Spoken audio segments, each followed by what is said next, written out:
All right, excellent. So you guys know that we are this is kind of like what do you call this group? Like uh-oh, I'm echoing again. If you have, I should say this at the beginning. If you have a microphone on your computer, if you would please mute it until you want to say something, it usually sends back some sort of feedback. But say something whenever the heck you want to. So please, that is kind of the point of this, is that you're ready to always talk.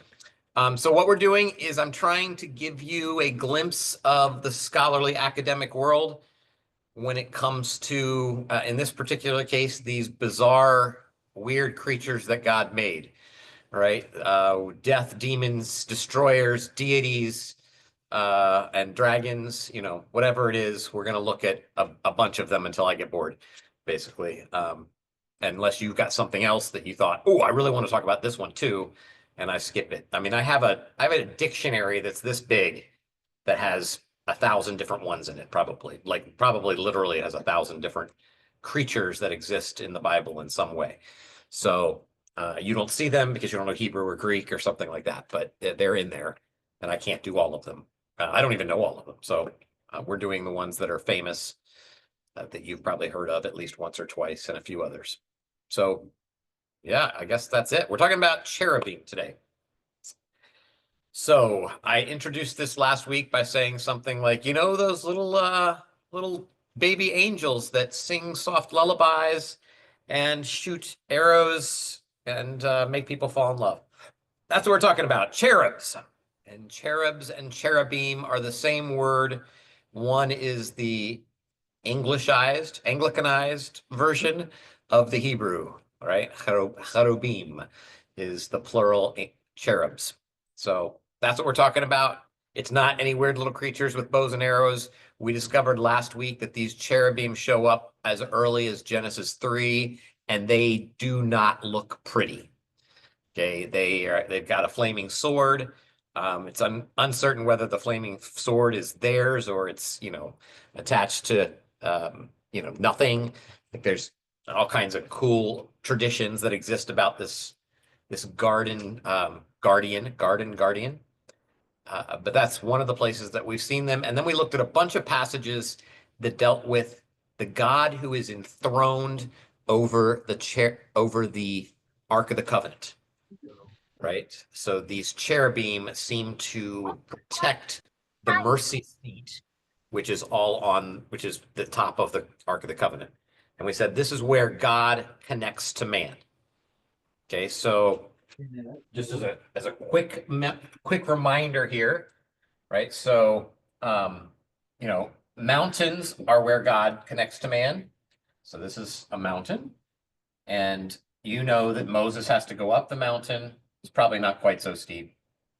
Okay, he's got a grappling hook or whatever. He's going up the mountain and he's going to go up to meet with God in this mountain. That's where God's always dwell. And we talked about the temple, which we'll talk about again today, and how it's separated and you're kind of moving in an upward pattern in order to move into the heavens, into the heavenlies. And here is the Ark of the Covenant with the poles on it, with the cherubim on either side with their wings touching. Okay.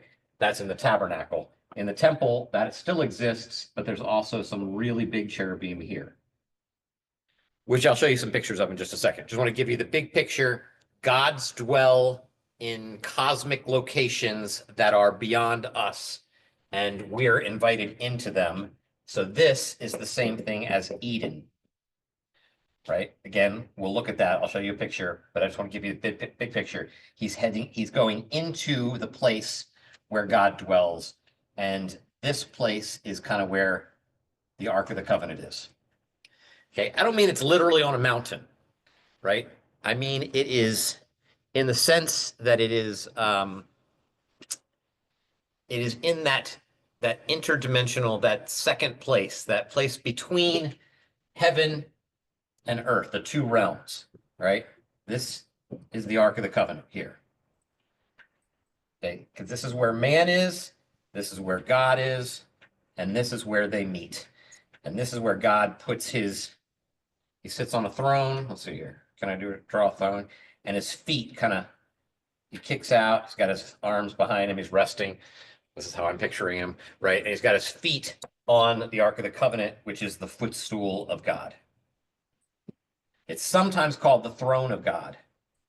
So just depends on whether you want to picture him as sitting on this thing or kicking his feet up and putting his feet on it like a hassock. It's either a chair or it's a hassock. It's both of those things. Or what's the other word for hassock? What did we say?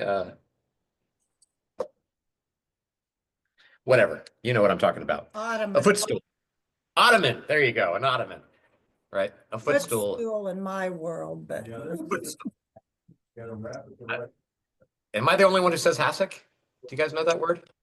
Says something? Okay, some people know it, some people don't. All right. Anyway, you know what I'm talking about, right? So however you picture it, your feet are up. That's how God connects to man's world. Okay, so you can picture it up here. You can picture it here. You can picture it here. You can picture it as Eden itself, right? As a garden palace.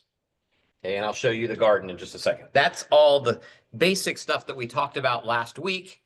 We ended with the Ark of the Covenant being taken up, again, up to Jerusalem, right? Keep in mind, Jerusalem looks more like this, right? It's not really up at all compared to the other things around it. There's actually hills that are bigger over here and way bigger ones in Jerusalem in the area, but Jerusalem is on an incline at least. Okay, but it's up in their minds. So they're taking the ark up. And as they were taking the ark up, remember it's on an ox cart and it falls. It starts to fall. One of the ox stumbles. Uzzah reaches out to touch it and is instantly killed. Okay, and the reason we bring all these things up, well, first of all, it's the place that ark shows up, and that's cherubim. We're always on it. And the concept is that maybe the cherubim, as the guardians of the presence of God, did I spell that right? Yep. Okay, are killing. They're kind of the killers for God. Does that make sense? They kind of make sure that you don't get close to God. In fact, if they do get close to God, we're going to find out today, if somebody gets close to God that's not supposed to, they either destroy them or they take God and move him. Okay, now I don't know if you're thinking about things like this, like, wait a minute, what? The cherubim? Like God's like, okay, I can't stay here anymore. They've messed up this place. We out of here. Okay, cherubim, get me out. Right? The cherubim like, we're on it. They lift them up and they pick them up and then they fly and they're gone. And they leave the holy place. Okay, that's where it's headed in. We're going to go ahead and call it mythology. Okay, but remember that the way scholars use the word mythology doesn't necessarily mean it didn't take place. Okay, when we say myth, we don't mean fiction. We might mean that, but you got to just ask those questions. What generally we mean is a story that's bigger than itself. Or Herman Gunkel used to say, just a story about the gods. Okay, you have to determine on your own whether this is something that is real, like in reality, or if it's a story, just a piece of literature in order to make you understand something else. That's not my job here. Our job is just to deal with the literature itself, right? We don't do a whole lot of theology, although it's fun. We jump into it for fun. But I'm not a trained theologian. I can't think too deeply in those areas, but I try. Okay, so this was our situation, right? This throne of God, this footstool, this mercy seat that covers the ark is dangerous. Okay, it seems to be dangerous. Something emanates from it. And if you didn't hear anything that I just said, just remember Indiana Jones, right? Like, the things come out and they destroy whatever these things are. Maybe those things are supposed to be the cherubim, whatever they are. They're spirits of God that come out and destroy people who do stuff they're not supposed to do with holy places, that enter into the holy place. So we've been asking questions, which we'll just keep asking. Are the cherubim designed to keep us away from God or to keep God away from us? Right? Because God is like the sun. We've said that before, right? He's good and wonderful. The sun is awesome, but can't get too close to the sun or you die. Right? You got to have the right, sunscreen or sun shirt, something to keep off the rays of the sun because he's that powerful. It's just who he is by his nature. So that's the concept that they have in their picture. Okay, so yeah, that's probably good. So here are, let me just go ahead and show you a picture or two as we pull into the next section. Share. And bizarre biblical creatures.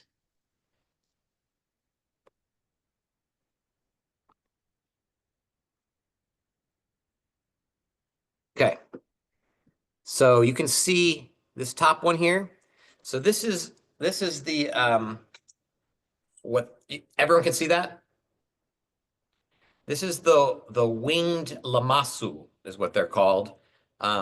They're very similar to what a cherubim might be. They have a body. You can kind of see that one of the sides is lion-bodied and one is ox-bodied, right, or bull-bodied.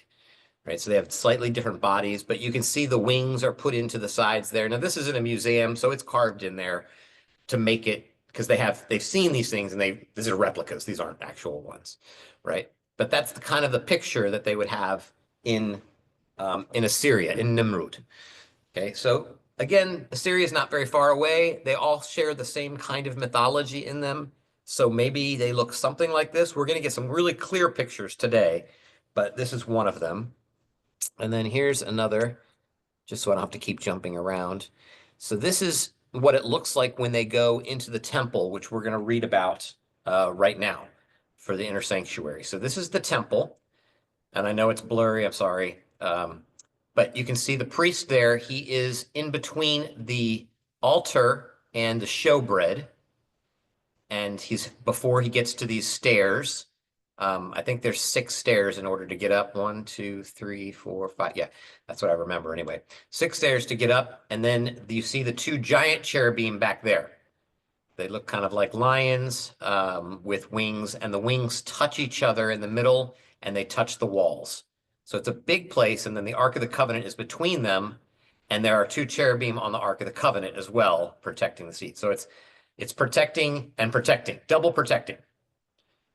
Okay, and on the curtain slash door, right, there will be lots of trees, and you can see the trees if you look on the right side there.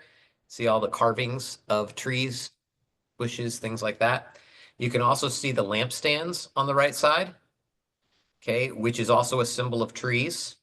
Okay, the lampstands are supposed to be lit up trees, fiery trees. And if you look all the way around, you'll be able to see they have all kinds of carvings in order to make the temple look like what? What's the point of all these carvings? Make the temple look like the garden. Right. Good. Both of you. Right. This is the garden. This is Eden. Again, that's what's going on here. This is Eden. This is Eden. You're supposed to be able to read the symbolism. So this might be a concept that you've never thought of. Let this get through to you right now. Okay, the Garden of Eden is a symbol of the temple or the tabernacle, which is the temple. So it moves from Eden. I don't know if you can read that. Eden, right, to the mountain, to the tabernacle, to the temple, to Jesus, who is the new presence of God in each one of these cases. All right, that's all that's going on. The entire Bible is this attempt to get back to the presence of God. After they've been exiled, after they've been removed from the presence, they want to get back in. So all of these are the same symbol. Okay, which should make you think about things like when Moses goes up on the mountain, right? When Jesus talks to Moses and Elijah on the mountain, like what's happening in all these passages? Okay, so the temple is very significant. Remember, Exodus 1 through 15 is the cool stuff, where he escapes from They escape from Egypt and everybody's drowned and stuff like that. And then you got like the Book of the Covenant coming after that, the chapters like 19 and onward for a few chapters. And then you have the most boring passages in the Bible, which is the making of the tabernacle. Okay, but that's what it was all about. It was all about getting back to the presence of God. So if you're like, well, I'm not reading this part anymore, and I get it, it is boring. Okay, but it's the whole point. So if you have preachers that just kind of skip, they only go through chapter 15, they're missing the point. The next point is that the 10 Commandments come on the mountain in the presence of God. And then God says, I want to make you a small mountain. Here you go. And it's mobile. It goes wherever you go. Wherever you go, I go. Or maybe it might be the other way around. Wherever I go, you go. Okay, so that's the symbolism. That's super important. Do I have another picture? Yeah, I'll give you one more picture here so I can just get rid of it. Okay, which is a similar picture.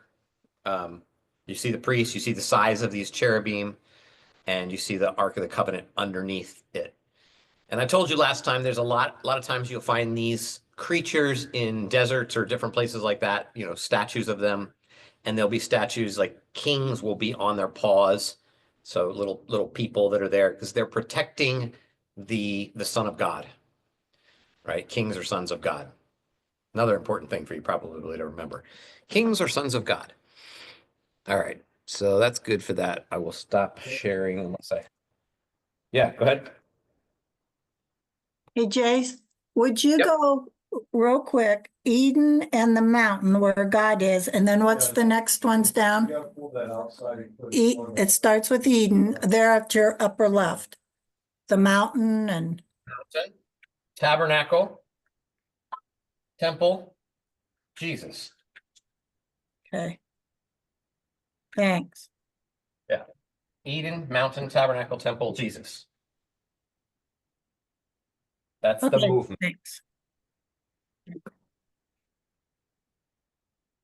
I cannot emphasize enough how important understanding those symbols are to understanding what the people of Israel are trying to do when they're writing the Bible. Okay, this is so very important. So, it's so important, even practically today, even as we theologize today, because people are like, oh my goodness, they're going to build, right? I mean, even this isn't politics this week. I read it this week, something about this, right? Because Trump is going to, whatever, please, this is not a political thing, right? Remove the people from Gaza and put a Riviera up, okay? I don't know whether he said those things. I've heard other people say he said those things, whatever, right? But it's Israel, and what they're hoping for is at some point, right, that this is the beginning of the end. We're hoping that now a temple can be put up, right? And, when the temple comes up, then obviously we're in the end times. Okay, let me this is not exactly what we're talking about now, but I really need to say this as many times as I possibly can. We are no more in the end times right now than we were when Paul talked about the end times then. Okay, it's the same 2,000-year block. We are still in the end times. I mean, I guess we're further along in the end times, right? But it's always been the end times. If you're waiting for some kind of a temple to be built, you missed the whole point of the New Testament. Now, might a temple be built? Sure, I guess so. I don't have any idea. My point is, it's completely irrelevant to the Bible. Okay, that's really important. The temple has been fulfilled in Jesus. Okay, and any conversations in Revelation that talk about a new temple are using Ezekiel to make their argument that the new temple has arrived. It's a symbolic move to say the presence of God is here with man. That's what's going on there. I'm not going to argue Revelation. We spent almost a year on it together talking about it. But this is really important. If you grasp that movement from Eden to mountain to tabernacle to temple to Jesus, then you're not going to come up with weird things about Revelation. Okay, and I think it's important, and we can talk about that later. Okay, so now let's go back and actually get to the cherubim, because we haven't talked about the cherubim yet. This is what happens when I get excited about stuff. Okay, 1 Kings. Let's do 1 Kings 6. We got some passages to read. 1 Kings 6, 23 through 35. Okay, here's what we know. We know that we don't know if they look like the ones in Nimrud. I hope you're all looking this one up while I'm continuing to talk, because it's hard to find First Kings. Nobody ever reads First Kings. We don't know if they have human faces, and lion bull bodies. We don't know if it's anything like what's happened in Assyria. What we do know is that the wings of these creatures seem to come out of their backs. We do know that, based on it's like 7.5 foot wingspan. And then we know it goes across the Holy of Holies. It goes from one end to the other. So like the pictures that I showed you. Okay, now we're going to read a little bit about that, and then we'll just make some comments if you've got some good ones. Who wants to read 1 Kings 6:23 through 35?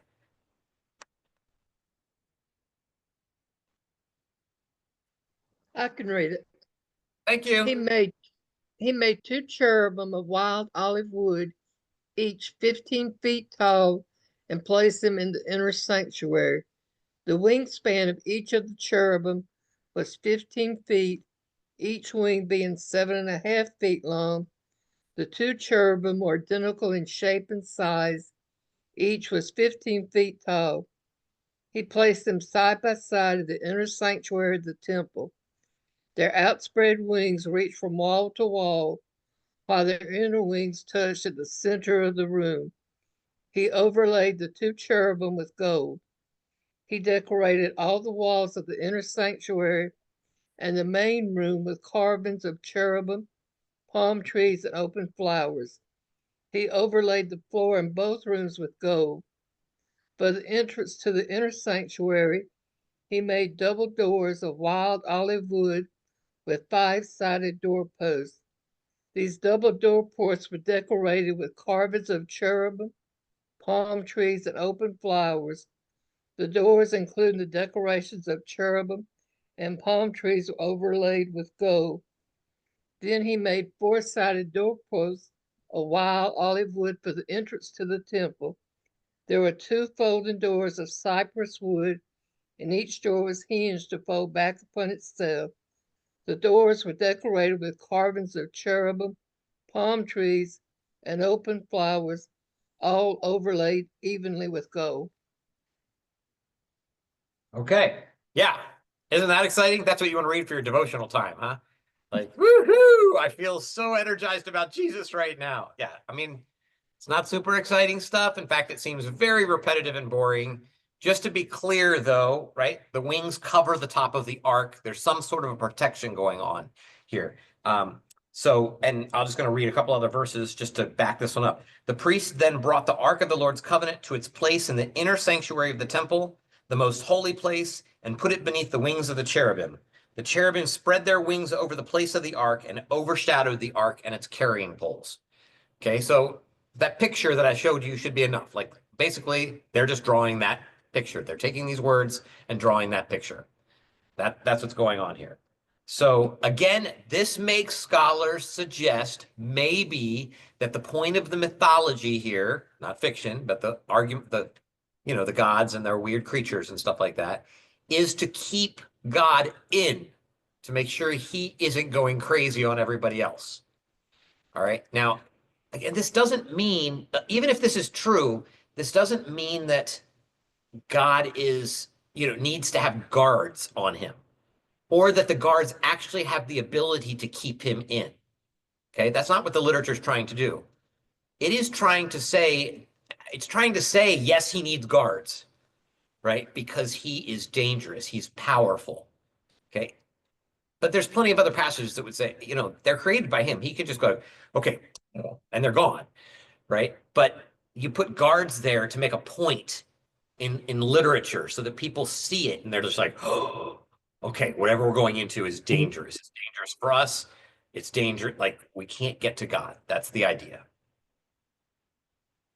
Okay. And I think I said this before. Remember that the texts work backwards, at least according to academic consensus. It is perfectly okay for us to disagree with academic consensus.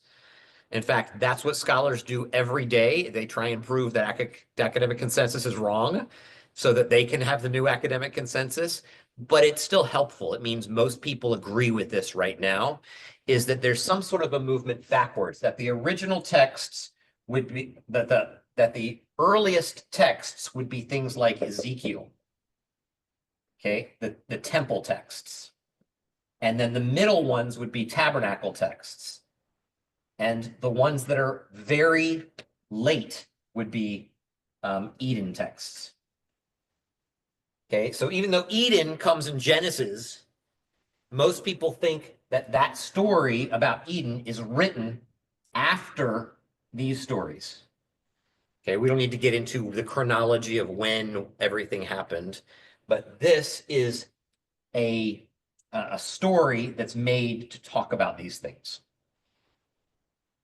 Okay, so and the next time that we see any comments on these things before we jump into the next really long text? Like for me, it's a whole page.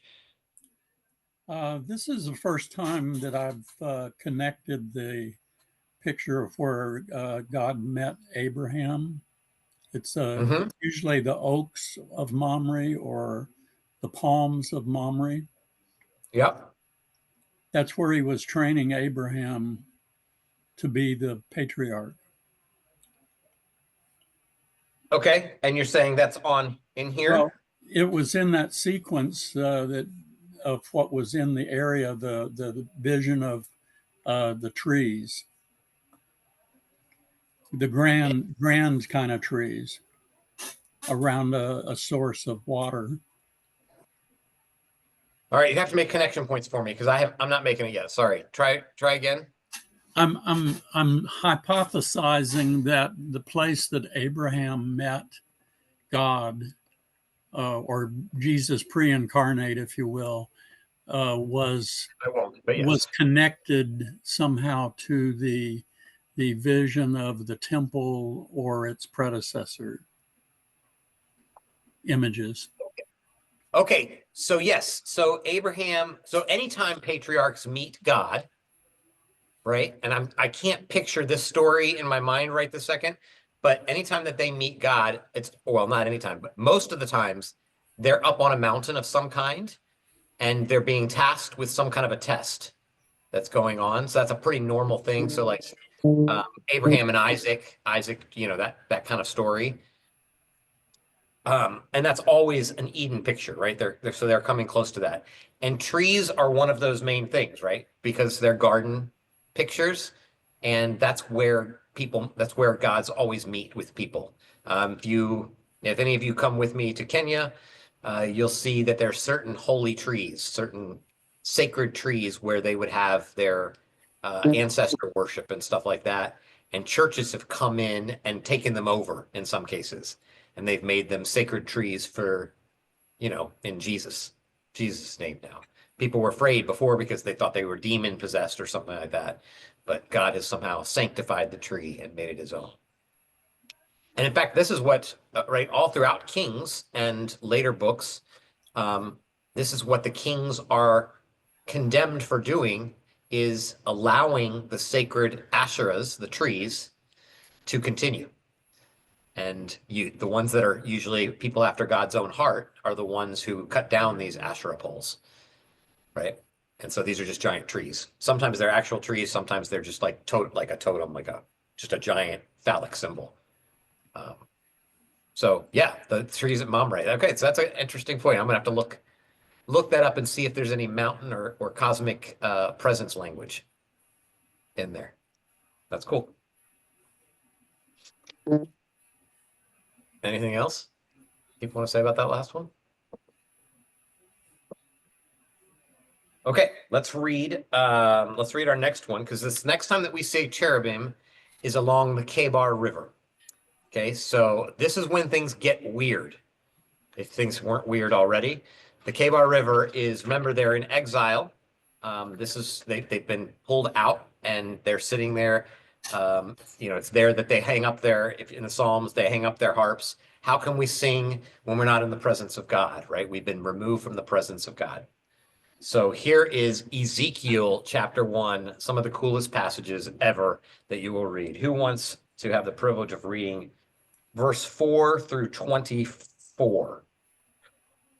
You get 20 verses. And you got to have a good Bible voice for this one. I don't know what that means, but you know, Scottish accent will do, but anything else that you have will also be good. I can Now read I it. have to- What are All the right. verses? What are the verses? Ezekiel 1, starting in verse 4, go through 24. As I looked, I saw a great storm coming from the north, driving before it a huge cloud that flashed with lightning and shone with brilliant light. There was fire inside the cloud, and in the middle of the fire glowed something like gleaming amber. From the center of the cloud came 4 living beings that looked human, except that each had 4 faces and 4 wings. Their legs were straight, and their feet had hooves like those of a calf and shone like burnished bronze. Under each of their 4 wings I could see human hands, so each of the 4 beings had 4 faces and 4 wings. The wings of each living being touched the wings of the beings beside it. Each one moved straight forward in any direction without turning around. Each had a human face in the front, the face of a lion on the right side, the face of an ox on the left side, and the face of an eagle at the back. Each had 2 pairs of outstretched wings, one pair stretched out to touch the wings of the living beings on either side of it, and the other pair covered its body.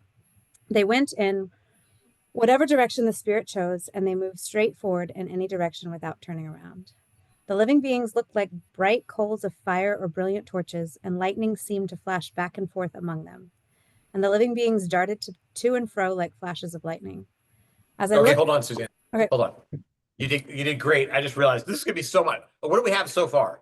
Throw some stuff out that we learned about them before we get into the second half of this. They're moving as the spirit's leading them to move. Okay. Yep. Spirit moves them forward. Seemingly in 4 dimensions. Yeah. Okay.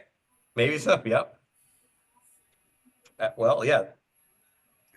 4 faces, and they move straight from each face. Okay. Yeah. So it's like they don't turn. They can always see in any direction. Yeah. Look like a cloud, burning fire, burning amber. Right. Yeah. Or mine said glowing metal. Yeah. Yep.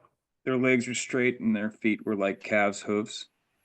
Yeah. Okay. So they have calf feet and straight. Yep. Do they have wings or hands like a person? Wings. wings. And And human hands underneath yeah, them. and hands like a person. Yeah, they got both of them. Yeah, why not? These are super cool. Right.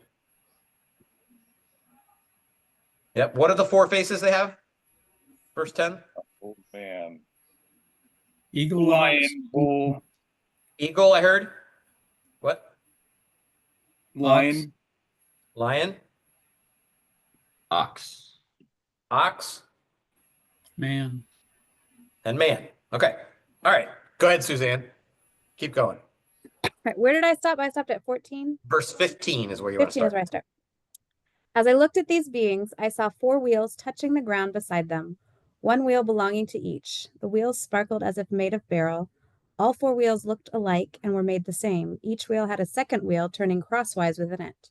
The beings could move in any of the 4 directions as they faced, or any 4 directions they faced without turning as they moved. The rims of the 4 wheels were tall and frightening, and they were covered with eyes all around. When the living beings moved, the wheels moved with them. When they flew upward, the wheels went up too. The spirit of the living beings was in the wheels, so wherever the spirit went, the wheels and the living beings also went. Do I keep going? Yep. All the way to 24, please. Okay. When the beings moved, the wheels moved. When the beings stopped, the wheels stopped. When the beings flew upward, the wheels rose up, for the spirit of the living beings was in the wheels. Spread out above them was a surface like the sky, glittering like crystal. Beneath this surface, the wings of each living being stretched out to touch the other's wings, and each had 2 wings covering its body. As they flew, their wings sounded to me like waves crashing against the shore, or like the voice of the Almighty, or like the shouting of a mighty army. When they stopped, they let down their wings. And as they stood with wings lowered, a voice... Okay, I don't need to keep going. Yeah, that's fine. Yeah, we got it. Okay. All right. So what else did we learn about these? By the way, what are they called here? In your version or in Suzanne's, whatever you have. What are these things? Creatures. Creatures. Yep. Mine says living creatures. Yep. She said beings, I think. At least a few times she said beings. Yeah. So where's the idea that these are anything like what I was talking about? What makes me say that these are cherubim? They have wings. Okay. They have wings. So do the seraphim have wings. They have all Right. those faces. Have Yeah, all okay. those faces. Yeah, but I mean, this is the passage that we know that that cherubim have faces like that. They have wheels So- with eyes on them. I'm just kidding. Yeah, but that's I know, I'm just playing. all that's right here. Well, they're surrounding the throne, right? Mhm. And they're also Yeah. they have some of the same body parts that are, the ones described in the temple or whatever. So Yeah. created for a function. All right. But I mean, there are a lot of things that seem to have the same things. And especially when we get to Revelation, I should say this right now. What Revelation does is it takes seraphim and cherubim and kind of pulls them together into a hybrid, super crazy creature. Okay. Because you can do that in literature if you want to. Because you're playing, you're imagining things. Okay. So these I'll just tell you, by the way, once you get up to chapter 10, verse 15. Okay, we'll go back to this in just a second. But when you get to 10:15, it says, "Then the cherubim rose upward. These were the living creatures I had seen by the Kebar River." Okay, just to make sure everyone knows this is what we're talking about. Okay, they're there. All right, now tell me what are the cool other things that we've learned about them? Where the spirit went, they went. Okay, wherever the spirit went, they went. What is the spirit that's being talked about here? God himself. Okay. So verse 20 says, wherever the spirit would go, they would go, and the wheels would rise along with them, because the spirit of the living creatures was in the wheels. Do we think that that's God? Like, is this a capital spirit? The wheels had all those eyes looking and seeing. Okay, yeah. My question would be, do we see anything like this in other kind of mythologies? And does this mimic anything else in the ancient Near East? Are you talking about all of it together or pieces of it? The pieces of it. Yeah, pieces of it. I will show you when we get to the Second Temple period a lot of this, right? But Ezekiel, it has definitely evolved from earlier Hebrew Bible, and I don't know of other ones that look at least exactly like this. Okay, but then again, the Bible itself is not going to show us another picture that looks exactly like this, which is kind of cool. It's going to change it. But I just want to focus on that spirit just for a second in case we missed it. I don't think this is the spirit of God, but maybe it is. I think it's the spirit of the living creatures, right? That is their life force. It's a thing that they get. So what the wheels seem to be connected to them somehow, right? Their spirit is in the wheels. Yeah. So when they go up, it moves, right? So this is gonna cause some problems especially in medieval thinking on this, but even in New Testament thinking, as you start ranking these groups, right? So, the angels get ranked. There's some sort of a graph. So you're like, okay, up here is the thrones, and here is the dominions, right? And we just go, you may have heard some of these before, right? And then, of course, archangels and regular angels and guardian angels, right? Like there's some kind of a ranking going on here. And in this group are cherubim, seraphim, and ophanim. Okay, ophanim means wheels.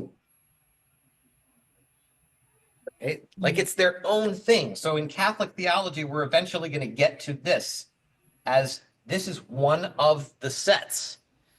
Okay, so you're gonna have to determine as to whether this is a different set or these are just like literally just wheels that are spiritually inhabited by them or by God, right? What exactly is happening with all that? So anyway, I just wanted to draw attention to that particular thing. But keep. What else do we got in this little story here? If my memory serves me correctly, there's something about Egyptians and like the worship of like a chariot, like going into the sun, or like there's like some kind of sun god that has like that's the ultimate. I'm envisioning this with the wheels and like, almost like a chariot. Yeah, that's exactly what this is. This is God's chariot, right? But it's a super cool chariot, right? Because the wheels don't just go in one direction, do they? Yeah, and They there's go it in seems multiple directions.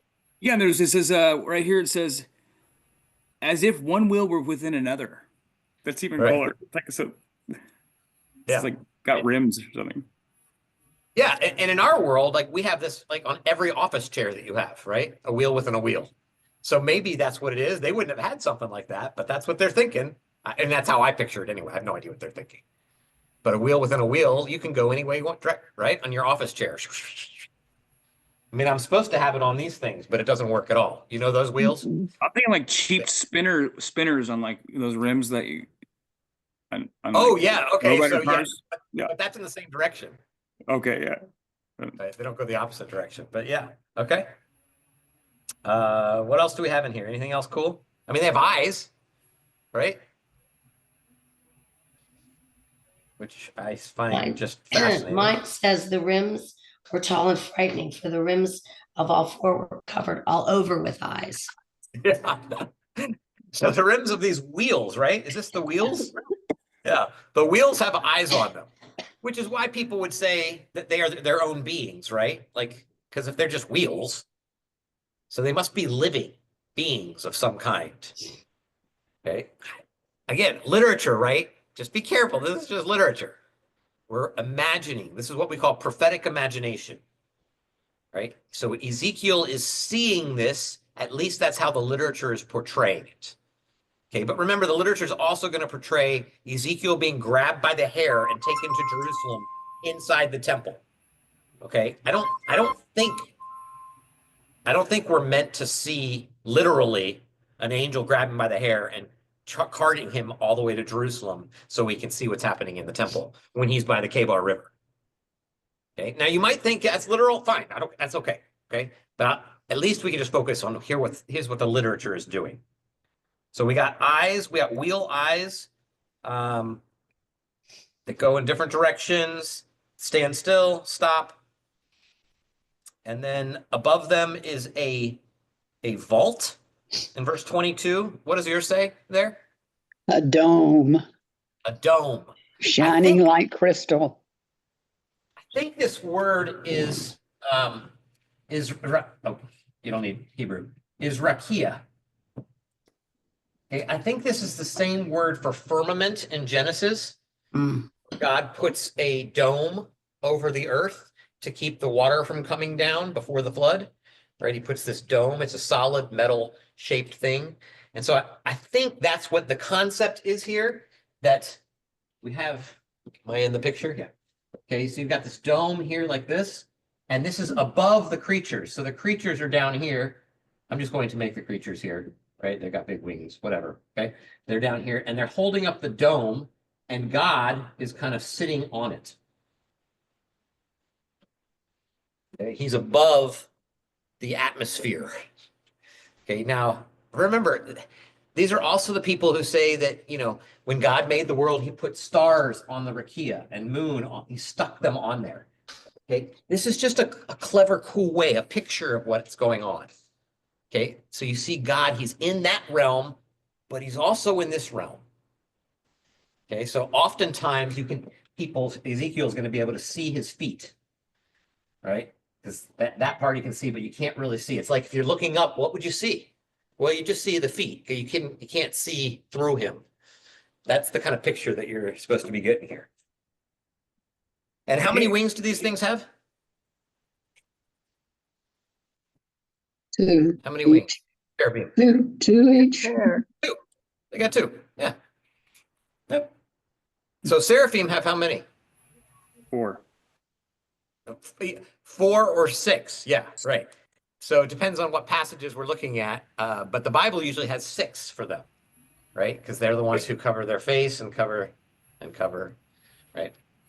but yeah, probably more 4. But yeah, we're going to see 6 in Revelation. We'll get to all that stuff. All right. When they lower the sound of their wings is like rushing water. So whatever it is, it's crazy loud, right? Okay, that's what we know so far. Let's keep going. Yes, good.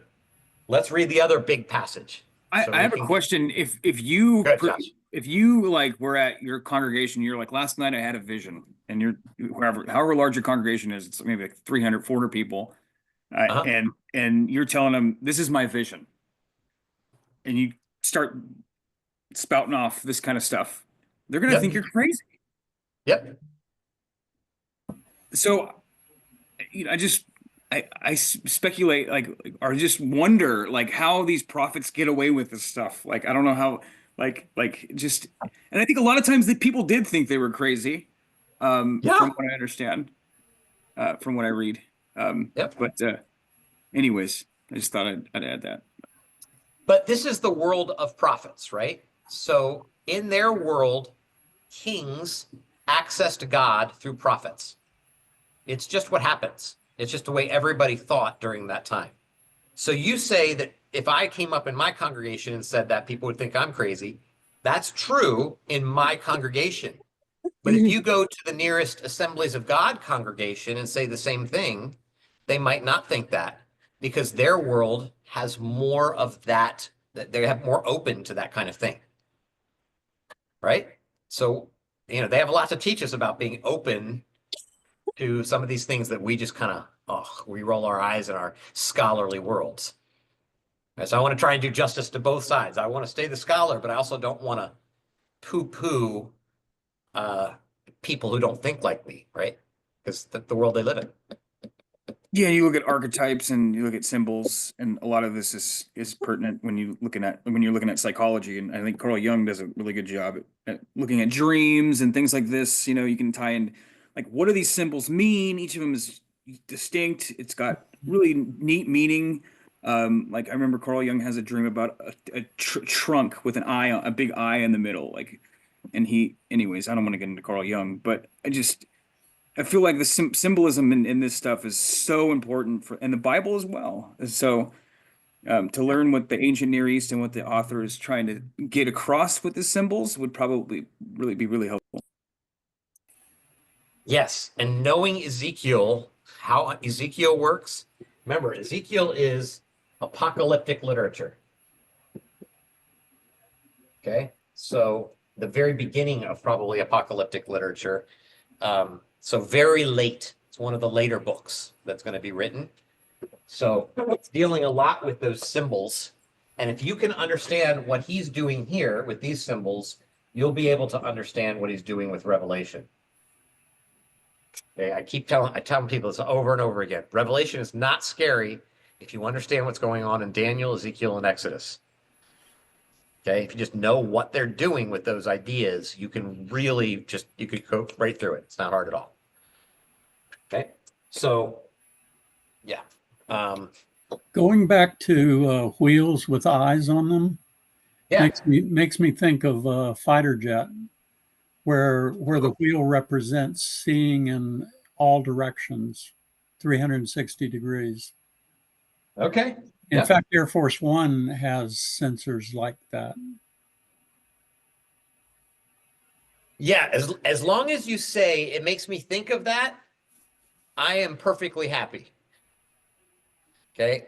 What I get concerned with is when pastors, and it's always pastors, it's not scholars, always pastors, talk about, all the symbols in Revelation as, helicopters or fighter jets, or as if it's something for the present day, and they saw something that is 2,000 years removed from their world, or 2,500 years. Okay, what they're seeing, they understood. Okay, it wasn't something that was crazy and weird. This is how they would have seen. This is what would have happened in their world. Everybody understood what cherubim and seraphim looked like.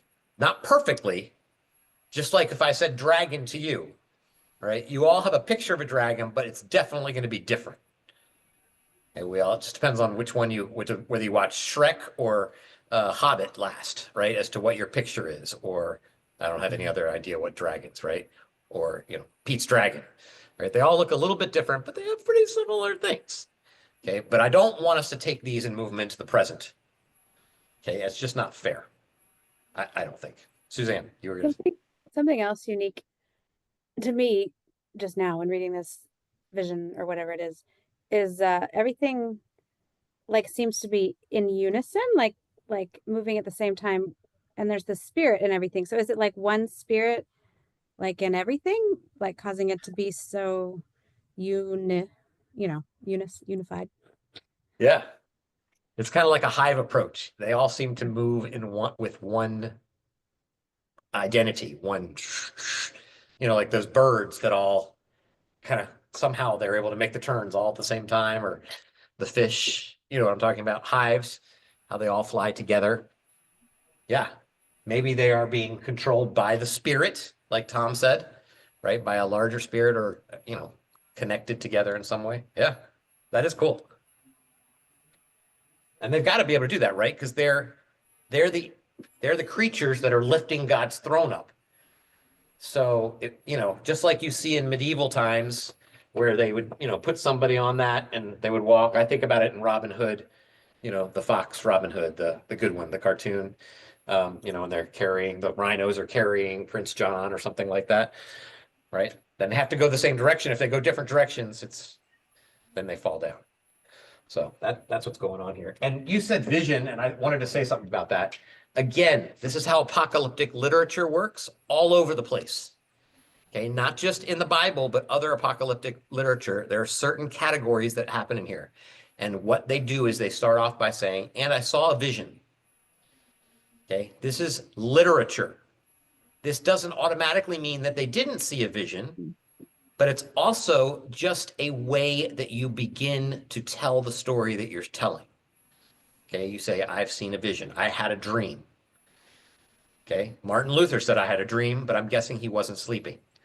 Right? It's a way to get across something, and I'm guessing he didn't actually have the dream. It's an idea. Like, I've got this, I've seen something. It's a way that you use language. So, like most of the things in Revelation, it's the way you use language, right? The moon is blotted out. The moon turns to blood. The sun is blotted out, right? That's just cataclysmic language. Okay, you're not supposed to take it literally. It's how everybody talked. It's like, it's the end of the world as we know it, right? It's not the end of the world. It's just everything's changed now. That's the concept. Okay, so we've got to be ready for all that. So whether he saw a vision or not, I don't know, but this is a clue to apocalyptic literature. It's a genre marker, we call it, right? As if I were to say, once upon a time, you already know the genre that I'm working from when I say that. I don't have to say, oh, by the way, fiction story coming up.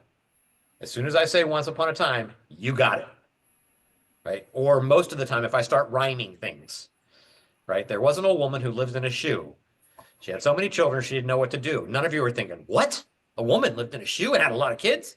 No, you're like, I'm with you. Keep going. This is fun, right? Actually, it's not fun. I mean, that's a whole genre of critiquing the king.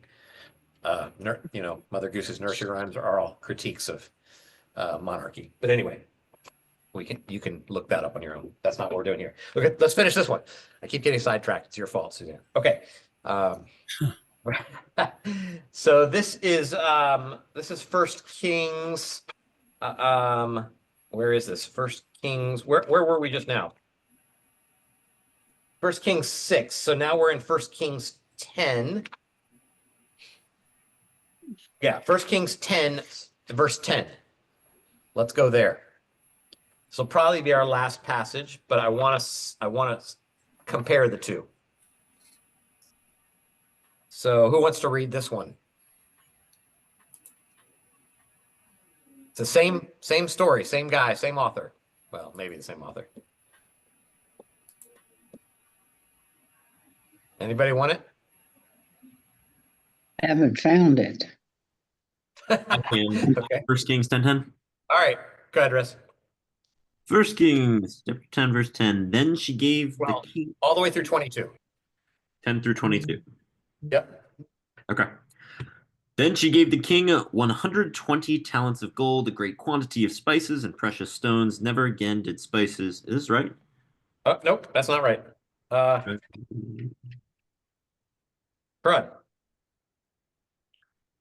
Doesn't make a ton of sense. Now I have to look it up. Is it This is the Ezekiel other. 10:10? Oh, yeah, we're in Ezekiel, aren't we? Why am I in First Kings? Yes, we're in Ezekiel. Oh, I'm very sorry about that. Yep, we're in Ezekiel. Please do Ezekiel 10:10. We already did the First Kings one. I moved back. I looked back too far.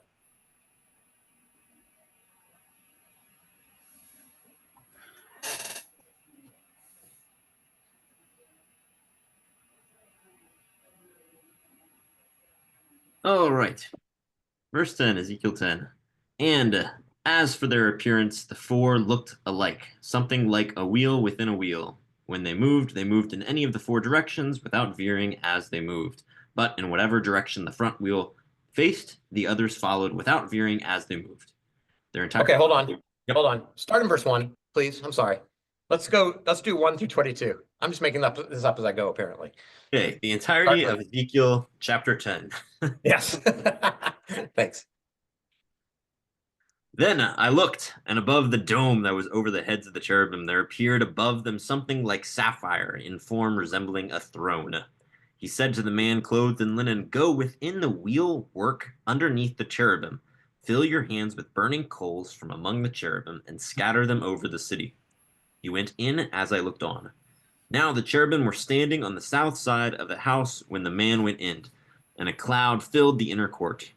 Then the glory of the Lord rose up from the cherub to the entryway of the temple. The house was filled with the cloud, and the court was full of the brightness of the glory of the Lord. The sound of the wings of the cherubim was heard as far as the outer court, like the voice of God Almighty when he speaks. Okay, pause for a second. Yep. Okay, anything you guys know? Anything new here?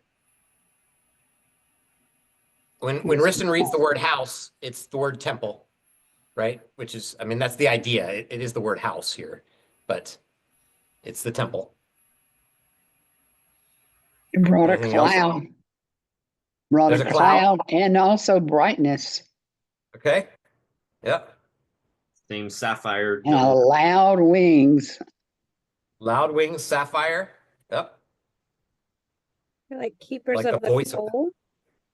Yeah, they seem to keep the coal, right? The keepers of the coal, which are in the inner workings of the wheels somehow, right? Like Under the maybe wheel. they're between the wheels, under the wheels. Yeah. Well, you know, But the back in the other one, the description of them was they had something shining on their sides, like a burning light or something like fire. Okay. One, Yeah. one we read previously. Right. Okay. And there's this guy, right? This man who's clothed in linen.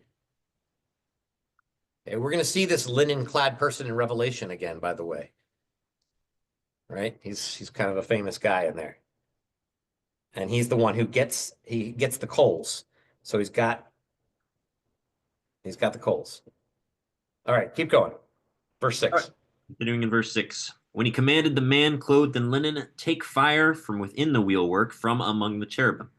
He went in and stood beside a wheel, and a cherub stretched out his hand from among the cherubim to the fire that was among the cherubim, took some of it, and put it into the hands of the man clothed in linen, who took it and went out.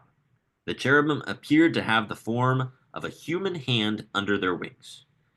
I looked, and there were 4 wheels beside the cherubim, one beside each cherub, and the appearance of the wheels was like gleaming beryl.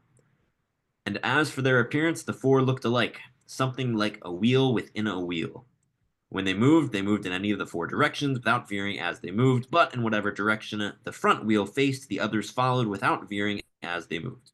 Their entire bodies, backs, hands, and wings were covered with eyes all around, as were the wheels of the 4 of them. As for the wheels, they were called in my hearing the wheelwork.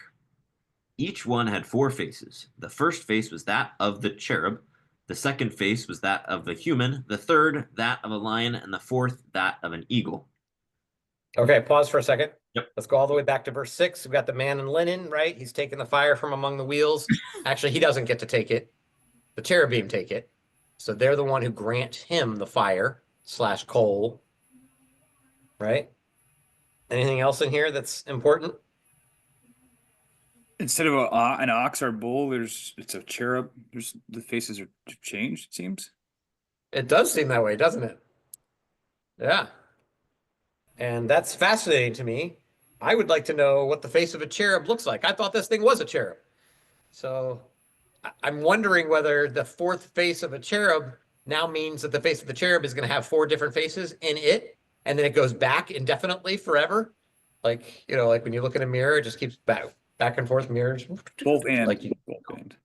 My version doesn't say cherub. So is cherub corresponding to, I have the NLT. It says human face. Is that what cherub corresponds to? Yeah. Yeah. Why does it say that, do you think? Because a cherub, I don't know. I don't know. Well, I'm asking you. Yeah, it's doing that because chapter 1 talked about it like that. So what does the second one face look like in NLT? Is it first like a human, second also like a human? Yeah, that's the question. It says the first is an ox, then a human, then a lion, then an eagle. So they replaced cherub with ox. Oh, with ox. Yeah. Yeah. Gotcha. Okay. Yep. And you do that because it's contradictory. And that's how you solve that kind of problem. You just put something else in there. But it's not correct. Now, a cherub might have the face of an ox, right? Because in Assyria, we had a body of an ox and a body of a lion. So a cherub might have an ox-like face, I guess, at least in some pictures of it. But for sure, these are 4 different things. Or not, at least one of these is different. Whatever it says, one says cherub, one says ox. Okay, so they've got to do something to make it work. Okay, that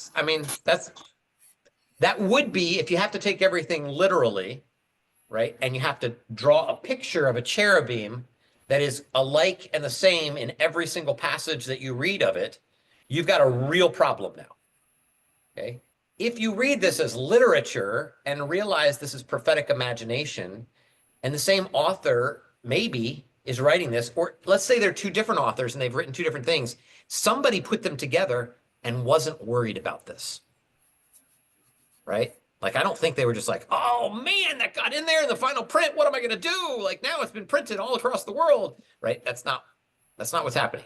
They're okay with these 2 different traditions being side by side. If they're okay, I'm okay. But it does take away from our very strict square view, right, of how we must understand the Bible. Maybe we just need to give that up, as I've been talking about for 4 years. Stop making the Bible do stuff it doesn't want to do. Let it behave the way it behaves and be okay with that. I mean, it doesn't change anything for us. It changes our picture of what a cherub looks like, but I didn't know what it looked like anyway. So who cares? So Jace, why can that not just be a typo and we don't have the earliest manuscript? That's possible. Yep, we can do that anytime. With any problems in scripture, you can always use that as the possibility. Yep. That the original had the right thing in it, and this was a later copy. So maybe, yep. Which would get rid of literally every contradiction in every case, right? Because all you have to do is say, yeah, that was just the original that did it right. Yeah, but cherub appears just before this, so it's easy that it could have been written a second time by accident. Yep, it certainly could have. Yep, you're right. Yep. If But we're gonna. Oh, go ahead, Lori. Sorry, I'm just saying if God gave his word perfectly the first time, why didn't he Preserve it. incorrect translations or you know? Well, there's notes that have gotten into the text many times, and we see that in a lot of manuscripts. Earlier manuscripts don't include things, later manuscripts include things that weren't there. So, I mean, that happens a lot. So I don't see, clearly God doesn't prevent that. Yep.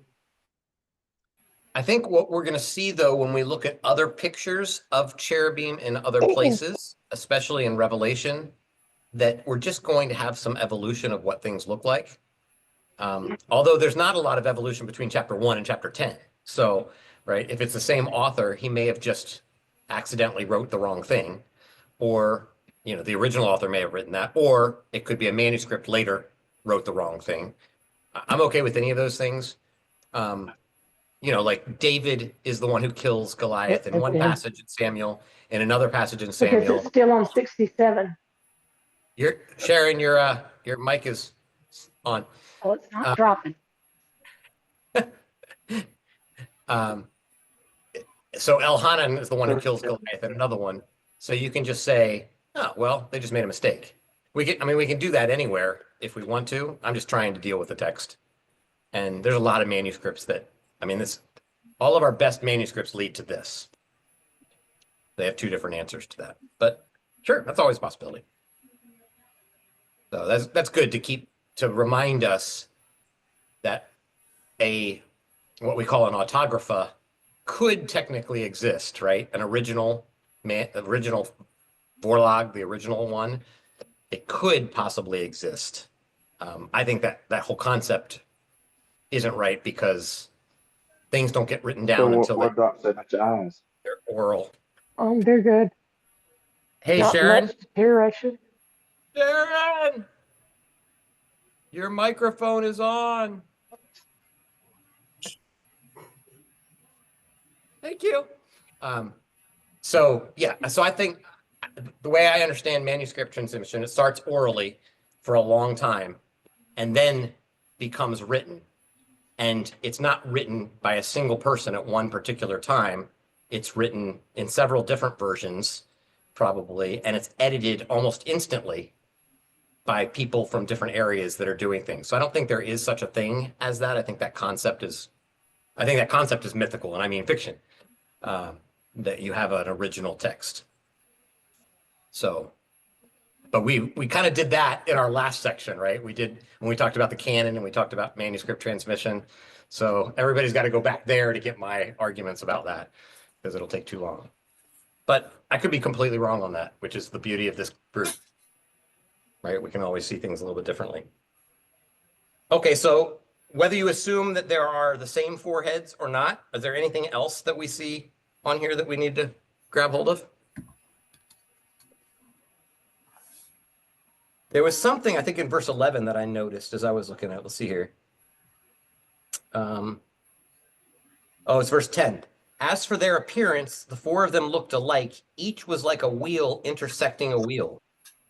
Like, it seems like... Mine says wheel within a wheel. Never mind. Now it makes sense to me. I just misread it. So... All right, let's keep going. Riston, verse 15. We haven't even finished this, and we've got 5 minutes. All right, verse 15. The cherubim rose up. These were the living creatures that I saw by the river Chebar. When the cherubim moved, the wheels moved beside them, and when the cherubim lifted up their wings to rise up from the earth, the wheels at their side did not veer. When they stopped, the others stopped, and when they rose up, the others rose up with them, for a living spirit was in them. Then the glory of the Lord went out from the entryway of the temple and stopped above the cherubim. The cherubim lifted up their wings and rose up from the earth in my sight as they went out with the wheels beside them. They stopped at the entrance of the east gate of the house of the Lord, and the glory of the God of Israel was above them. These were the living creatures that I saw underneath the God of Israel by the river Chebar, and I knew that they were cherubim. Each had 4 faces, each 4 wings, and underneath their wings something like human hands. As for what their faces were like, they were the same faces whose appearance I had seen by the river Chebar. Each one moved straight ahead. Okay. They got 2 more wings somehow. Yeah, they got 4 wings now. Yep, there's some extra wings.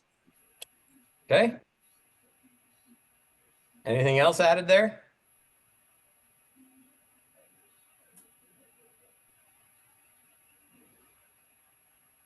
It says the faces were the same as before, which simplifies our going back and forth. And it's like, yeah, whatever you think it was from earlier. That's what they were like. Yeah. The same as before. Yep. Yeah.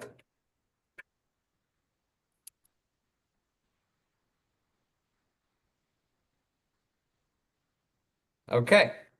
So let's see here. What are some things that I want to throw out of here if there's anything that's really important? Then how about the glory of the Lord went out from the threshold of the house and stopped before the cherubim? Yeah. Okay. So you get the idea that that God's Shekinah glory, right, is leaving the temple and getting right. It's not quite there to the cherubim. It stops before it gets there, and then it kind of mounts its chariot before it flies away. Right? Remember the context of what's happening here in Ezekiel? God is leaving the temple. He's leaving Jerusalem. He's leaving Jerusalem because Ezekiel has seen a vision of what's happening in the temple, and they're worshiping, bats and spiders and snakes and horrible things down in the temple. Okay, so it's like down in the basement, they're doing these horrible things, and God's like, I've had it. If you guys want to worship other gods, right? Because God's a jealous God, then I'm gone. Okay, so we're not getting into the theology of Ezekiel, but Ezekiel, remember, is with the exiles. Okay, so there's some sort of a theology here about God going with them into exile. He leaves Jerusalem with them. And there's going to be an argument among prophetic writers as to whether God has stayed in Jerusalem or whether God leaves Jerusalem with the exiles. That is, who are the holy ones? The ones who stayed or the ones who left? Right? So, but that's a whole theological construct that we're going to have to get rid of for now in our minds. But I mean, you can hold on to it, but we can't talk about it. Let's see here. We talked about the dome, the rakia, and the likeness of God, and the cloud, and the fire, and the sapphire, and the lightning zapping back and forth, and all those things. We didn't talk about the eyes have shifted too, right? I don't mean like shifty eyes, but the eyes were on the wheels, but now the eyes are everywhere. Right? So, whenever you see those, like biblical angels, you see like TikTok has biblical angels, what biblical angels really look like, or look up YouTube or look up any image of biblical angels, and you'll see eyes covering that. Like everyone's just going to take one picture of it. Do they have eyes everywhere, or do they have eyes on the wheels? And you could say, well, if there are eyes everywhere, there are still eyes on the wheels. Okay, right? It's like when Mark says there's one angel and Luke says there are two angels. You're like, well, if there are two angels, there's one angel. But Hey, yeah. well, real quick, the idea of keeping God in, remember, this just Yeah. prompted me to like when God leaves he leaves the temple, he leaves his presence leaves the temple or whatever.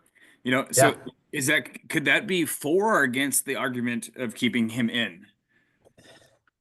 Yeah, it seems like at this point the cherubim are taking him somewhere, right? They are now guardians of the presence by removing him from that place. So making sure that he doesn't destroy all of this. I mean, he's the one who gets on the chariot, right? Right. But in other instances, sometimes the cherubim come out and kill everybody around. They could have done that in the temple if he wanted to. But remember, there's a theological construct behind this that God is going into exile with his people. And it's a good thing. It's a cleaning the land kind of thing. Yeah, there's a lot of theology to impact there. Yes. Yeah, This it's is like a whole Ezekiel's nother course. Yeah. Yes, this is Ezekiel's theology, right? He has certain views, as do all the authors, right? I hate to use the word propaganda because it sounds so bad, but it's an ideological bias, right? This is the problem with systematic theology, right?